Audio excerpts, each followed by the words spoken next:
10 pérdidas de balón y 3 de 9 duelos ganados. Pero ya está a punto de perdonarle el gol del otro día. Y 2 goles en 6 meses, ¿eh? Y 2 goles en 6 meses. Pero uno al Atleti y ese... Claro.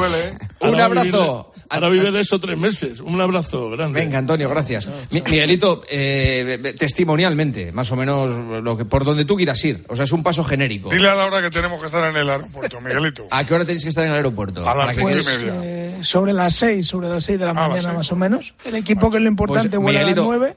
¿Puedo ser la persona que más odies en este momento? No, que va. El que más pasa nada por nada.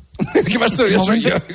El momento de radio ha sido espectacular, ¿eh? Claro. También lo he escuchado, por supuesto, sí. ¿No? Que el equipo viaja a las 9, que está todo asegurado, el primer puesto, la clasificación y que la convocatoria es casi la misma, con 2 canteranos más, con Vinicius Tobías y con Mario Martín, que va a jugar Kepa y que a lo mejor de titular mete a Nico Paz Ancelotti.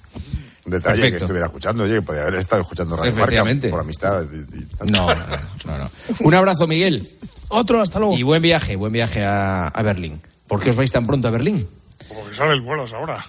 Pero que no hay más vuelos a Berlín que el de las 6 de la mañana. Que hay mucha conexión y hay que llegar a la rueda de prensa a las 6:15. No te creas que hay tantas conexiones, pero para que llegue Miguelito a la rueda de prensa, no te creas que a Berlín creo que hay 3 vuelos al día, creo, como mucho. Yo pensé que había más, desde Madrid. Pero, además que hace buena temperatura, creo que son 25 grados. Muy buena temperatura. A ver, os voy a hacer ahora enseguida os hago las preguntas, venga.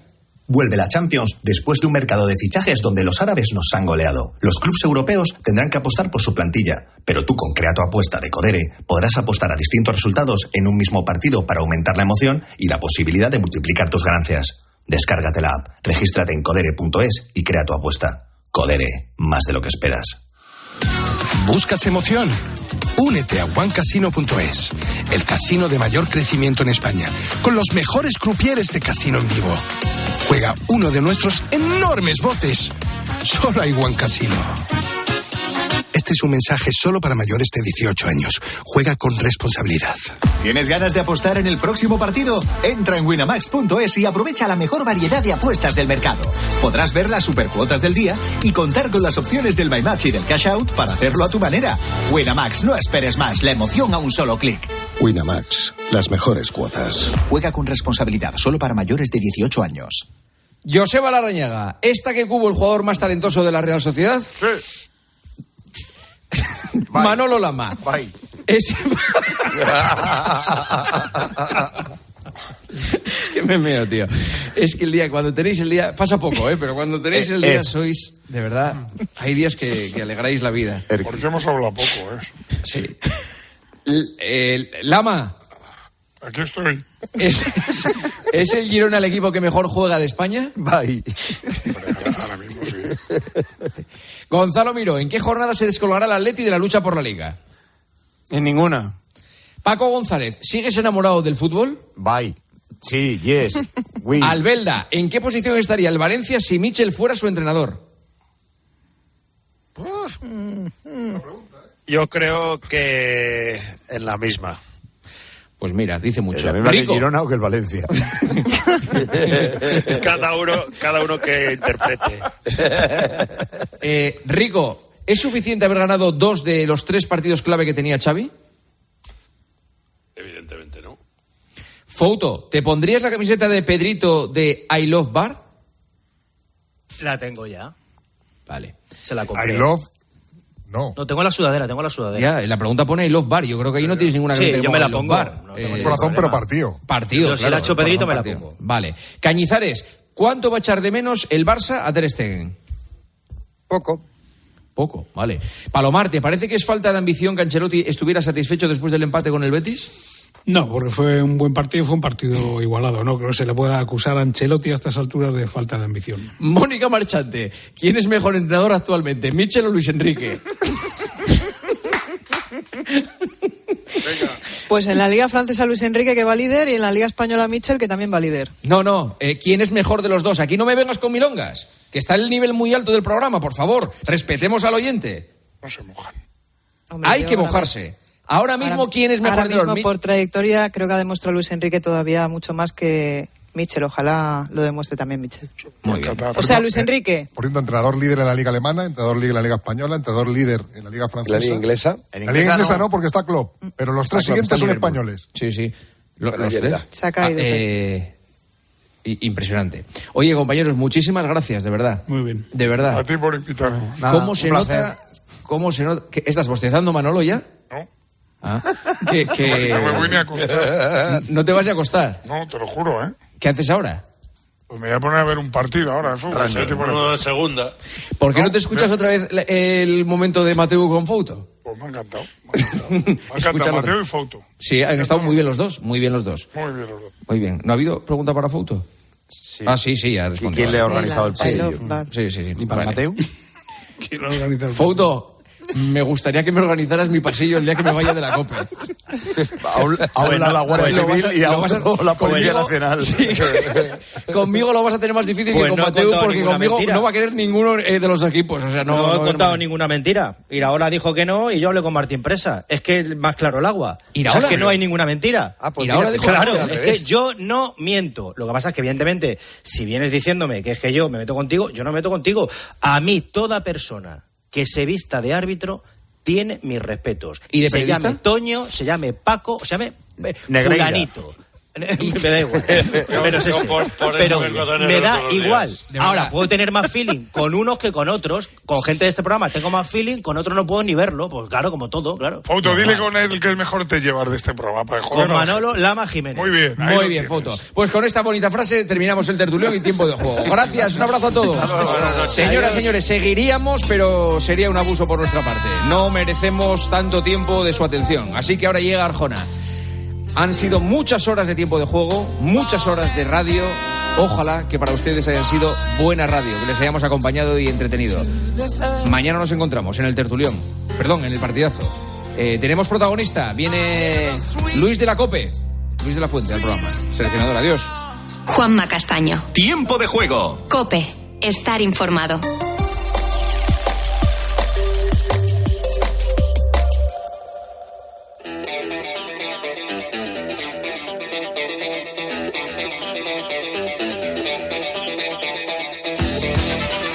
Hola, buenas noches. Bienvenidos. Esto es La Noche de Arjona. Bueno, y bienvenido también a los que habéis estado de puente. Nosotros seguimos aquí convocándote a este programa que, por cierto, realiza como cada semana el gran Javier Campos. Adelantamos el contenido del programa esta noche. Como siempre, abriremos con la crónica negra y, por tanto, con la dama negra. Mónica García, buenas noches. Hola Adolfo, ¿qué tal? Buenas noches. Esta noche vamos a abrir el expediente del británico Jeremy Bamber, autor del asesinato múltiple de toda su familia. Mató a sus padres adoptivos, a su hermana y a sus sobrinos, a los hijos mellizos de su hermana. Les disparó 25 balas, un caso que estuvo a punto de cerrarse en falso por una pésima investigación policial. En todo caso, Jeremy Bamber, que cometió los crímenes cuando tenía 24 años, sigue cumpliendo actualmente condena. Lleva en la cárcel casi 40 años. Es uno de los presos más antiguos de Gran Bretaña. El especial de esta noche, ojo porque nos puede abrir el apetito. Buenas noches, Carmen Cerván. Hola Adolfo, buenas noches. Es que es muy apetecible la ruta que vamos a hacer. Nos vamos a ir de ruta por restaurantes de toda España que son distintos, peculiares. Por ejemplo, uno que está a 50 metros de altura, otro que usa para cocinar el calor de un volcán, otro en el que comes sin ver lo que comes y otro, por ejemplo, donde la magia es la protagonista. Es el menú de esta noche. Durante las próximas horas ustedes ingerirán grasas, sal, azúcar, proteínas, bacterias, hongos, varias plantas y animales y en alguna ocasión hasta ecosistemas enteros. Degusten, saboreen. Bueno, no sé de dónde habéis sacado el corte. A mí me suena la película El Menú, que si es la película El Menú, es absolutamente recomendable. El porqué de las cosas y, por tanto, el curioso del programa, Pedro González. Muy buenas noches. Hola, buenas noches, muñeco. Luego te contaré a qué viene ese trato tan íntimo. Aquí estamos, cada vez peor de la cabeza. Algo hemos comido que nos ha sentado fatal y ya vemos coches voladores. ¿Qué pasaría si existieran? ¿No nos multarían por saltarnos un semáforo? ¿La niña de la curva sería a partir de entonces la niña de la nube? O la ministra de cualquier otro ministerio. Esa ya está volada desde el principio, no hace falta que sea coche. Y hablando de ver cosas raras, el otro día se me acercó mi sobrino al oído y me dijo susurrando: en ocasiones veo jabalíes. Y lo que le pasaba es que se había dado un atracón de películas del Hombre y la Tierra y de películas de Obélix. Pero la pregunta es muy sencilla: ¿por qué cada vez vemos más jabalíes en las ciudades? Y en aquellos maravillosos años, hoy nos vamos a remontar al año 1986. Y lo del muñeco, lo explicamos luego. Luego te lo cuento, muñeco. Yolanda Guirado, muy buenas noches. Buenas noches, Adolfo. Hoy creo que tenemos un invitado de relumbrón, ¿no? Sí, un venezolano que empezó en la música siendo un niño, desde entonces se ha convertido en uno de los grandes artistas latinos. ¿Quién no se ha colgado de las canciones de Carlos Baute? Él sigue escribiendo, sigue componiendo su música. ¿Qué iba a decir que sigue colgado? No, aquí colgado no sigue Carlos Baute. Yo no voy a decir quién, Pedro. Yo no voy a decir quién. No señales, guapa. Bueno, decía que sigue colgado de su música. Canciones como la que acabamos de escuchar nacen de su día a día. Son momentos como estos. Eso te lo compuse a Astrid en Puerto Rico, en un hotel, yo hablando por teléfono con ella. Y le dije: gorda, qué ganas de llevarte el desayuno a la cama, no sé qué, ¿quién te quiere como yo te hago? Gorda, luego te llamo.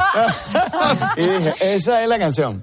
Bueno, pues a partir de las 3 de la mañana, Carlos Baute con nosotros. Será en la última hora, pero a partir de ya, nuestros oyentes pueden contactar con nosotros. En las redes pueden buscarnos como La Noche de Arjona. También pueden mandarnos un WhatsApp, una nota de voz, al 650-564-504. Yo le digo a mi mujer: gorda, te voy a llevar a cualquier cosa. ¿Y del bofetón que te da? Pero gorda es bonito, es cariñoso. No, porque te hace falta el acentito venezolano. Claro. Bueno, calma. El Memorias del programa es Andrés García, buenas noches. Dice Juan, la mujer marido, dice: ¿tú crees que yo estoy gorda? No, dice: anda, pues tráeme un bomboncito de la cocina. Dice: sí, hombre, ahora voy a dar toda la vuelta. Bueno, asuntos que pasaban en una semana como esta, pero del año pasado, todo para poner a prueba la percepción del paso del tiempo de los oyentes. María Escario anunciaba que tenía cáncer de mama, se retiraba afortunadamente, regresaba este mismo año, en el mes de marzo. Ha ganado la batalla. Sergio Busquets, le decía adiós a la selección española después de un montón de años, y en un hotel de Berlín, yo no sé si te acuerdas, Arjona, reventaba el mayor acuario cilíndrico del mundo. Se formó una pelotera importante, más de 1 millón de litros de agua se derramaron por las aceras, por el hotel, y más de 1.500 peces tropicales. El olor a pescado fue insoportable, como tú recordarás. Venga, que empezamos.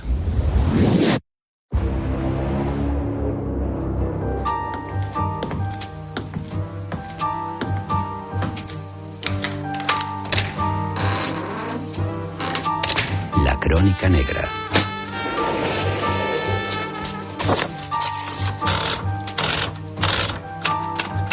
Expediente 25017. Jeremy Bamber.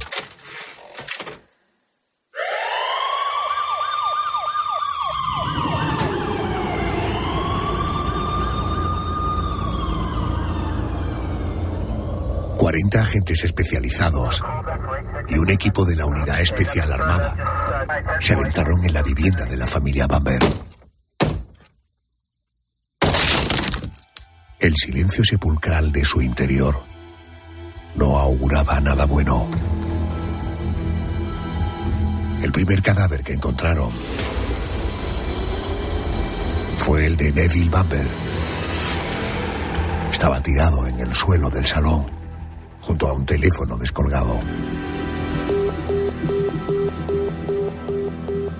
Había recibido 6 tiros en la cabeza y en el cuello, y se le advertían signos de haber sido golpeado con saña. En la primera planta hallaron el cuerpo de su esposa June. Estaba tumbada junto a la puerta.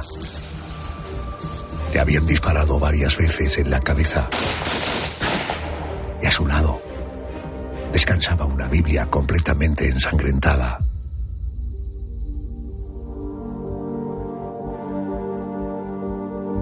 En otra habitación estaban los nietos adoptivos de aquel matrimonio. 2 niños pequeños que habían sido asesinados sobre sus camas. Daniel, que aún conservaba el dedo pulgar en la boca, había recibido 5 disparos. Nicolás, su hermano, había recibido 3.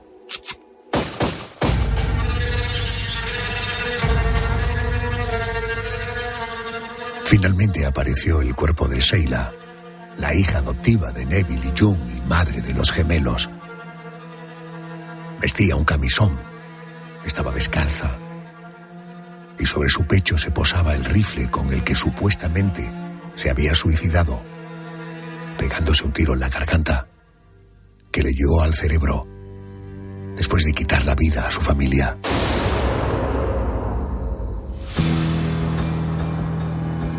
Aunque el asunto fue cerrado como el típico suicidio post-asesinato, pronto comenzaron a salir a la luz datos que hicieron sospechar de su hermanastro, Jeremy Bamber, heredero desde ese momento de la hacienda familiar. Su novia terminó confesando que el muchacho le había contado que iba a matar a su familia adoptiva y que la noche de los sucesos, la madrugada del 6 al 7 de agosto de 1985, la llamó para decirle que había consumado los asesinatos.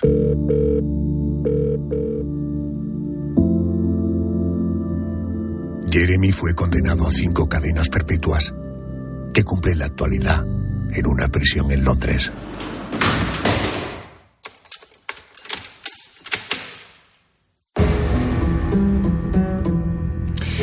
Esta noche abrimos el expediente del asesinato múltiple de toda una familia.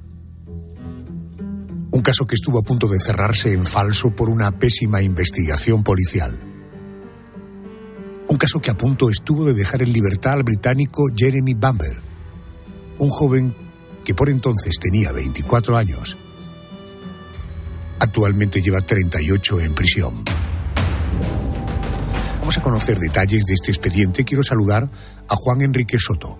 Él es coordinador académico del Máster Universitario en Investigación Criminal de la Universidad Internacional de La Rioja. Profesor, muy buenas noches. Muy buenas noches, Adolfo. Descríbanos en primer lugar, por favor, a la familia Bamber. ¿Quiénes eran? Sí, pues Neville y June pues, eran un matrimonio ya un poco mayor, muy conocido y apreciado en su comunidad. Ellos, ante la imposibilidad de tener hijos, en su día adoptaron a una pareja, Sheila y Jeremy. Sheila, además, a su vez tuvo 2 gemelos y convivían todos en una granja que regentaban y de la que vivía toda la familia. Conocemos a los miembros de la familia Bamber.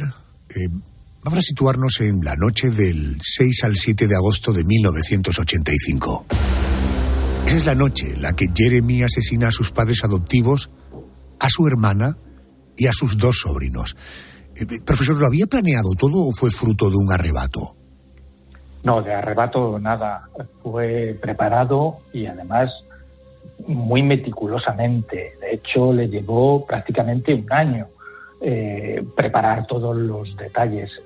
Incluso había elaborado un plan anterior que era utilizar veneno, pero no le gustaba, no le satisfacía lo suficiente y elaboró otro, aprovechando el diagnóstico de enfermedad mental de su hermana, que estaba diagnosticada como esquizofrénica paranoide, unido además a que, como era madre de 2 gemelos y los abuelos no la veían lo suficientemente capaz como para criarlos con garantías, pues los padres querían que entregara a sus hijos a alguien que cuidara bien de ellos. Con lo cual a Jeremy le vino fenomenal como excusa, como móvil, en el caso de que consiguiera que pareciera que Sheila había matado a sus padres y a sus niños precisamente por esta enfermedad unida a esa discusión con sus padres. A la pregunta de por qué mata a su hermana Sheila y a su sobrino, supongo que ahí el objetivo era económico, ser el único heredero. Pero déjeme, porque Jeremy Bamber había dicho en más de una ocasión que mataría a sus padres adoptivos. De hecho, se lo anunció a la que por entonces era su novia, una profesora de preescolar de 22 años llamada Julie Mutboff. ¿Por qué ella no avisó a la policía o advirtió a la familia Bamber? Entiendo que o no le creía capaz o que en cierta forma se convirtió en su cómplice, ¿no? Sí, pero yo creo que es complicado responder a esta pregunta. Al fin y al cabo era ella la que convivía con Jeremy, y a veces las conexiones entre este tipo de personas son muy fuertes. Hay una dependencia muy grande, incluso puede que haya miedo. Es complicado. Es verdad que incluso sabiendo, como le había dicho él, que iba a ejecutar el plan, siguió en silencio. Es algo así como que negamos, ¿no?, que quien tenemos al lado y con quien convivimos es capaz de cometer algo tan atroz. La investigación del asesinato de estas 5 personas estuvo a punto de ser cerrada bajo la creencia de que había sido Sheila, la hermana, quien había matado a sus padres y sus 2 hijos y después se había suicidado. Oiga, ¿por qué la policía llegó a esa conclusión? ¿Cómo se desarrolló la investigación? Bueno, la investigación fue un absoluto desastre. Está claro que el plan de Jeremy tenía ciertos elementos que podían llevar a la policía en esa línea, pero fue un absoluto desastre, como decía. Desde el primer minuto que entraron en la casa, los policías estaban convencidos de que Sheila efectivamente había matado a sus padres, a sus niños pequeños y después se había suicidado. De hecho, a la semana ya habían entregado los cuerpos a la familia. Ni siquiera les tomaron a las víctimas, ni siquiera les tomaron las huellas dactilares. El arma, el fusil con el que mataron a todos, fue manipulado sin guantes, sin ningún tipo de precaución. Si es que hasta los propios investigadores limpiaron sangre de una pared, se llevaron la ropa de cama, alfombras, y 2 días después quemaron muchos de esos efectos, ¿no? Atribuían a Sheila el haber matado, además prácticamente ejecutado, ¿no?, por el lugar donde están algunos de los disparos, entre ceja y ceja. Y se lo atribuyeron tan directamente que no repararon en que, aunque algunas víctimas tenían heridas de forcejeo, Sheila no tenía absolutamente ninguna marca. Sus uñas estaban perfectamente pintadas, no tenía ni una sola herida. Y encima, a pesar de haberse disparado 25 disparos con el fusil, Sheila no tenía ningún resto, ningún residuo de disparo en sus manos ni en su ropa. Es más, un detalle conductual que a mí me llama muchísimo la atención. El fusil era de caza, cartuchos, 25 disparos, y Sheila iba en camisón. Nos planteamos dónde guardaba los cartuchos. Es decir, la investigación fue la típica investigación en la que los que la llevan desde el primer minuto están convencidos de su teoría, y eso hace que no estén lo suficientemente atentos a hacer una adecuada recogida de indicios físicos. ¿Por qué? Porque ellos ya tienen en mente lo que ha ocurrido. Menos mal que algunos familiares de la familia no estaban conformes con la teoría de que Sheila los hubiera matado e hicieron su propia investigación. Bueno, Enrique, fíjate, en el caso yo creo que fue clave, afirmo, fue clave la confesión de la novia del asesino, a la joven profesora a la que me refería antes, a Julie Mumford. Fue durante un viaje que Jeremy hizo a Francia para ver a un amigo. En ese momento Julie sintió remordimientos, aprovechó la ausencia de su novio para contar a la policía que su pareja le había dicho que pensaba matar a su familia y que había sido algo planeado desde hacía tiempo. Cuando Jeremy regresó de su viaje el 30 de septiembre de aquel año 1985, la policía lo detuvo acusado de asesinato. ¿Qué es de Jeremy Bamber hoy en día? Porque él sigue en cadena perpetua, ¿no? Sí, él está en prisión. Es cierto también que ha recurrido varias veces las condenas, al menos 3 veces, Claro, él se apoyaba en que la investigación había sido tan defectuosa que no se podía ni siquiera considerar legal, ¿no?, el juicio que había recibido. Es decir, se enfocaba a los elementos prácticos. También es verdad que él se declaraba inocente en todo momento, pero la cuestión está en que él está en prisión y todavía le quedan muchos años por cumplir. Querido profesor Juan Enrique Soto, gracias por ayudarme a poner en pie este expediente de la Crónica Negra. Gracias y buenas noches. Un placer, Adolfo, muchas gracias. Afortunadamente no es frecuente, pero a veces como resultado de una mala investigación policial, un delito puede caer sobre los hombros de un inocente. Pudo pasar con el caso de la familia Bamber. Aquí en España eso le ocurrió a José Antonio Valdivielso, condenado a 13 años de cárcel por un delito que no cometió. Así me lo ha contado en los micrófonos de este programa. José Antonio, ¿qué pasó por su cabeza el primer día en que se vio encerrado en una celda por un delito que no había cometido? Pues pasarte por la cabeza se te viene todo el mundo encima. Vamos, te hunden. ¿Es cierto incluso que llegaste a pensar en quitarte la vida? Sí. Bueno, lo intenté 2 veces. Estabas completamente desesperado, ¿no? Hombre, pues tú verás, si tu familia está fuera, encima lo pasa mal y a ti no te hacen ni caso y sigues siendo culpable porque ellos lo dicen. En aquel momento tu familia, tus amigos, ¿todos creían en tu inocencia o hubo grietas? Pues creías, pues claro que creían, todo el mundo que me conoce sabía cómo soy, y de lo que se me acusaba, vamos, jamás se lo he hecho en mi vida. Vamos a retroceder un poco en el tiempo. ¿Cuál fue el delito que los jueces creyeron que habías cometido? Pues fueron 2 robos con intimidación, violencia y uso de armas y una tentativa de homicidio. Si no cometiste estos delitos, ¿por qué te detienen? Pues porque con 16 años me detuvieron y porque me estaba fumando un porro y ahí me ficharon.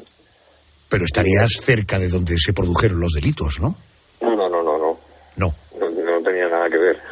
Es decir, te fumas un porro, te fichan y a partir de ahí te implican en 2 robos con intimidación y en un intento de asesinato. Sí. ¿Cómo recuerdas el momento de la detención? Pues mira, llegaba de trabajar, además. Mis padres estaban a 15 metros y no me dejaron ni darle un beso ni ayudar a subir a mi madre, que estaba en silla de ruedas. ¿Y esos robos y ese intento de asesinato dónde se produce? ¿Cerca de casa? ¿Cerca del trabajo? Se produjeron en Móstoles. ¿Y tú dónde vivías? En Móstoles. En Móstoles, correcto. Porque tú eras un chico en el barrio quizá un poco inquieto. No. Es un tío normal. Yo llevaba trabajando desde los 16 años que firmó mi padre la autorización. Bueno, en esta historia... Bueno, perdóname, el interrogatorio... ¿Lo recuerdas como momentos duros, de mucha ansiedad? ¿Fueron agresivos los policías que te interrogaron? Sí, es que más que interrogatorio era que decían que era yo y ya está. O sea, es que no dijeron nada más. Bueno, y tú diciendo que no lo eras. Exacto, y me dijeron, bueno, pues ya lo veremos, si eres tú o no lo eres. Y a la cárcel de forma preventiva hasta que llega el juicio, ¿no? Sí. ¿Cómo recuerdas el juicio? Pues fatal. Fatal, porque no hicieron caso a nadie. Ni a mis abogados, ni a nadie. ¿Y el fiscal cómo puso en pie? Yo ya iba condenado. ¿Perdón? Que yo ya iba condenado. Ya. ¿A cuánto te condenaron? A 13 años. 13 años. ¿Y cumpliste 9? Sí. ¿Cómo se resolvió finalmente? ¿Cómo se supo la verdad? Pues por la fotografía del cajero, cuando la Guardia Civil hizo el trabajo que tenía que haber hecho la policía científica, pues vio que no éramos la misma persona. Coño, 9 años después. Sí, claro, y porque lo hizo la Guardia Civil. Si lo llega a hacer la policía científica, vuelven a decir lo mismo. ¿De qué año estamos hablando cuando se produce la detención? 2001. 2001. O sea que no fue en el siglo pasado. No. Bueno, en esta historia entra en juego tu padre. Antonio, don Antonio, que es la persona que desde el principio apostó por tu inocencia y que puso en marcha un plan para demostrar la verdad. ¿Cuáles fueron los pasos? ¿Qué plan estableció tu padre? ¿Qué es lo que hizo? Pues eso vosotros me decís, porque yo tampoco sé, pero sé que se movió mucho, se movió por sitios por ahí preguntando y hasta que dio.